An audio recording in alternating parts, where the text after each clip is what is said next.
आज हम बात करने वाले हैं एक ऐसे साइलेंट मिस्टेक की जो हर इंडियन मिडिल क्लास हाउसहोल्ड की वेल्थ को क्वाइटली चुरा रहा है। हो सकता है ये मिस्टेक आप भी कर रहे हो और आपको इसके बारे में पता ही ना हो। You don't even know. यही है वो सेविंग वर्सेस इन्वेस्टिंग का ट्रेंड। यार अगर आप भी अपनी लाइफ में बहुत मेहनत कर रहे हो और एक्स्ट्रा आवर्स वर्क को दे रहे हो और फिर भी आपको लगता है कि यार आपका पैसा आपके लिए काम ही नहीं कर रहा, आपके लिए आपका पैसा बन ही नहीं रहा, तो ये वीडियो आपके लिए है, इसे एंड तक जरूर देखना। 1991 के इकोनॉमिक रिफॉर्म्स के बाद यार इंडिया का मिडिल क्लास तो नो डाउट ग्रो हुआ ही है, नई जॉब्स भी आई है, सैलरी भी बढ़ी है, कंज्यूमर लाइफस्टाइल सब बढ़ा है, अच्छा ग्रो हुआ है। लेकिन प्रॉब्लम एक रही है, हमने वही पुरानी सेविंग की टेक्निक्स नई मॉडर्न इकोनॉमी में भी कंटिन्यू रखी।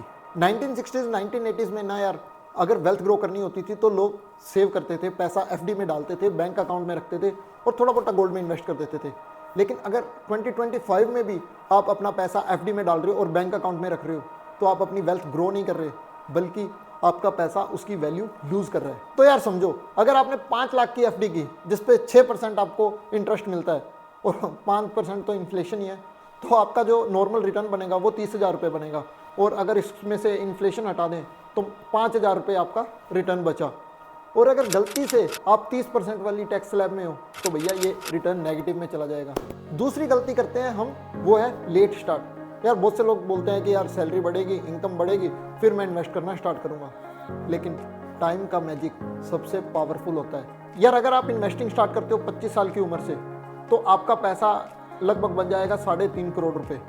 बट अगर यही आप लेट करते हो और 35 साल की उम्र में स्टार्ट करते हो तो आपका पैसा बनता है सिर्फ 95 लाख रुपीस। तो ये जो आपका डिफरेंस है 2.45 करोड़ जो आपने लूज किए हैं, ये है आपका प्रोक्रेस्टिनेशन टैक्स। और यार आप अपनी इन्वेस्टिंग बढ़ा के ये गैप कभी भी फिल नहीं कर सकते, चाहे कितनी मर्जी मंथली सेविंग आप इंक्रीज कर लेना, ये जो एक डेकेड का गैप है ना वो आप कभी फुलफिल नहीं कर पाओगे। और फिर आया EMI लाइफस्टाइल। यार आजकल हर एक चीज़ लोग EMI पे ले रहे हैं, फ़ोन, कार, वेकेशन, सब कुछ। पर्सनल लोन 2021 से 2024 तक 75% तक ग्रो हो चुका है, लेकिन सेविंग्स सिर्फ 10%। मतलब यार हम ज़्यादा अर्न भी कर रहे हैं और ज़्यादा बोरो भी कर रहे हैं, लेकिन सेव कुछ भी नहीं कर रहे, हमारी सेविंग डिक्रीज होती जा रही है। यार ये फीलिंग रनिंग और ट्रेडमिल वाली फीलिंग है, एफर्ट्स है लेकिन रिजल्ट्स नहीं। यार मिडिल क्लास के लिए एक इनविजिबल टैक्स है, वो है एजुकेशन और हेल्थ केयर। यार एजुकेशन और हेल्थ केयर भी 8 to 12% पर ईयर के रेट पे ग्रो हो रहा है। मतलब आज अगर आप 14 लाख रुपए स्पेंड कर रहे हो अपनी एजुकेशन या हेल्थ केयर पे, तो वो आने वाले 15 साल में 50 लाख तक होगा। और अगर ऐसे ही आप सेफ इंस्ट्रूमेंट्स में इन्वेस्ट करते गए जैसे कि FD या इंश्योरेंस वगैरह में, तो ये गैप और बढ़ता चला जाएगा। चाहे फिर कितनी भी आपकी सैलरी या बढ़ जाए, इनकम बढ़ जाए, बट आप ये गैप कभी फुलफिल नहीं कर पाओगे। अब सोल्यूशन क्या है?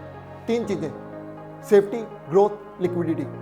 सेफ्टी के लिए यार आप यूज़ कर सकते हो अपना इमरजेंसी फंड बनाइए, आप अपना पैसा इंश्योरेंस में डालिए। ग्रोथ के लिए आप इक्विटी यूज़ कर सकते हो, स्टॉक्स में इन्वेस्ट करो, म्यूचुअल फंड्स में करो। तीसरा लिक्विड फंड। लिक्विड फंड आपके पास होना चाहिए फॉर इमीडिएट नीड्स के लिए। मिडिल क्लास स्ट्रगल ये नहीं है कि यार हम हार्डवर्क नहीं कर रहे, पैसा नहीं कमा रहे, बल्कि पैसा हमारे लिए काम नहीं कर रहा। हम टाइम और कंपाउंडिंग को अंडर एस्टिमेट करते हैं एंड लाइफस्टाइल को प्रायोरिटी देते हैं। 2026 में सिर्फ अर्निंग और सेविंग से काम नहीं चलेगा। यार आपको पैसा इन्वेस्ट करना होगा, आपको उसको प्रोटेक्ट करना होगा और आपको अपना इनफ डिफाइन करना पड़ेगा। फिर ही आप अपनी ट्रेडमिल से उतर के फाइनेंशियल ग्रोथ फील कर सकते हो। So remember, true wealth is equal to पैसा plus peace of mind. Discipline सिर्फ सेविंग में नहीं चाहिए, बल्कि इन्वेस्टिंग और प्रोटेक्शन में भी डिसिप्लिन लाना होगा। और अगर ये आप साइलेंट मिस्टेक अवॉइड करोगे, फिर ही आप अपना पैसा और अपनी वेल्थ ग्रो कर सकते हो और फ्रीडम आप अचीव कर सकते हो।